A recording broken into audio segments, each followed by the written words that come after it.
బతుకుతాడు పోలీసు అవుతుంది. ఇదేం పద్ధతి? దేనికోసం చేస్తారు? అసలు నేను చేసిన తప్పేంటిది? నేను చేసిన అన్యాయం ఏంటి? ప్రజల కోసం బరాబర్ ఆ క్వారీలో ఇబ్బంది అవుతుంది. ఇల్లీగల్గా నడుస్తుంది క్వారీ. అది రేవంత్ రెడ్డి బేనామీ, సీతక్క బేనామీ, కడియం శ్రీహరి బేనామీ, ఎమ్మెల్యే నాగరాజ్ బేనామీ. వాళ్ళ బేనామీలకి కొన్ని ఇందులో రాస్తాడు. ఇదేం పద్ధతి? అసలు ఇదేం నాకు నోటీస్ ఇవ్వకుండా మీరు ఎట్లా అరెస్ట్ చేస్తారు? రేవంత్ రెడ్డి చెప్తే మీరు అరెస్ట్ చేస్తారు.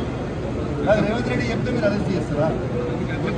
రేవంత్ రెడ్డి ఇదే కాదు కదా. రేవంత్ రెడ్డి మీ జీతం మీద రేవంత్ రెడ్డి ఇస్తారు కదా. ఇదేం పద్ధతి? ఇది పద్ధతి కాదు కదా. ఇదేం పద్ధతి? ఇది పద్ధతి కాదు కదా.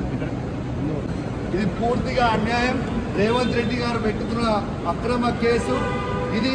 కమలాపూర్ మండలంలో గుండేడ్ గ్రామంలో ఇల్లీగల్ మైన్ నడుస్తూ ఉంది. దీనికి ఆయన రేవంత్ రెడ్డి ఆధ్వర్యంలో సీతక్క, తర్వాత కడియం శ్రీహరి, ఎమ్మెల్యే నాగరాజ్ గారి బెనామీ. ఖచ్చితంగా నిలదీస్తాం, ఖచ్చితంగా అడుగుతూనే ఉంటాం. ఊరుకునే ప్రసక్తే లేదు. మీరు చేస్తున్న అన్యాయం. ఇల్లీగల్ మైనింగ్ నడుస్తుంది అక్కడ. కేవలం 2.5 హెక్టర్స్ మాత్రమే ఉంటే ఇలా ఆడ ఇల్లీగల్ మైనింగ్ 20 ఎకరాలలో చేస్తూ ఉన్నారు.